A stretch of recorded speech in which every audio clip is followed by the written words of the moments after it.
11 Ideas for a Clutter-Free Home.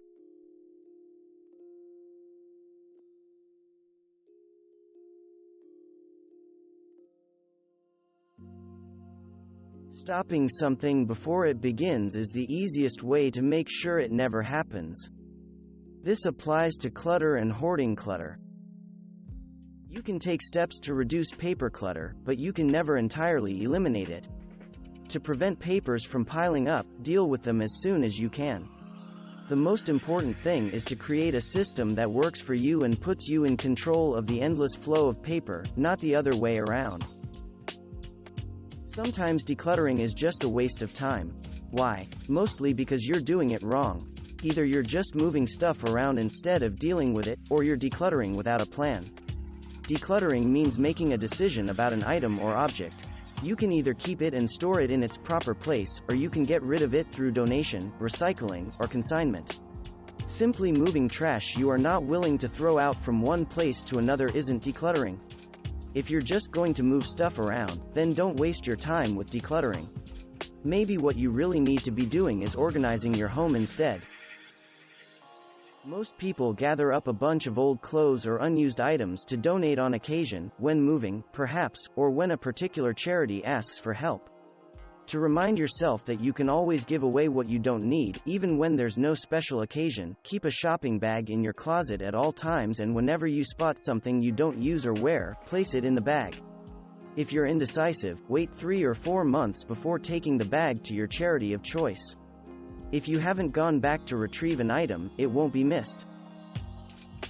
A clutter-free home does not mean a home devoid of decorations or comfort.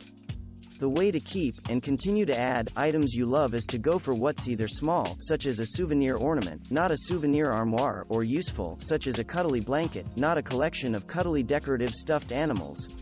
Thinking small and mindfully will help. If you're buying housewares, buy them just for the people you serve, not for perpetually throwing fancy dinner parties. You can easily cut out a lot of clutter when you begin to shop for your actual needs. If you do regularly serve dinner for 20 or party like it's your job, you can still maintain a clutter-free or even minimalist home, as long as you're very clear in your mind about what's needed and what's just for show or just in case. This idea isn't about owning a certain number of possessions but keeping that number roughly stable over time. You can always add items you truly need, but don't buy anything you don't need unless you love it enough to donate something you already own to make room for it. Here's a paradox: people who love the idea of organizing are usually drawn to every type of box, container, and shelving unit that promises to get their lives in order. Yet those very items, especially if bought without forethought or in large quantities, can create even more disorganization and clutter. Before you buy any organizing product, make sure you've decluttered as much as possible and organized using what you already have. If that's not sufficient, research the right type of organizer before you buy it. You don't have to banish every miscellaneous item from your home.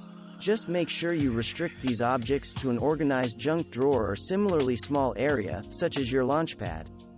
When you have more clutter than will fit in your junk drawer, junk box, or junk shelf, that's when you need to start culling.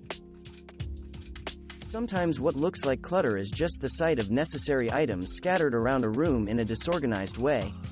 To keep a space looking neat, keep all your shoes, books, plates, and so on in 1 or 2 particular places, and always return them there if they end up elsewhere.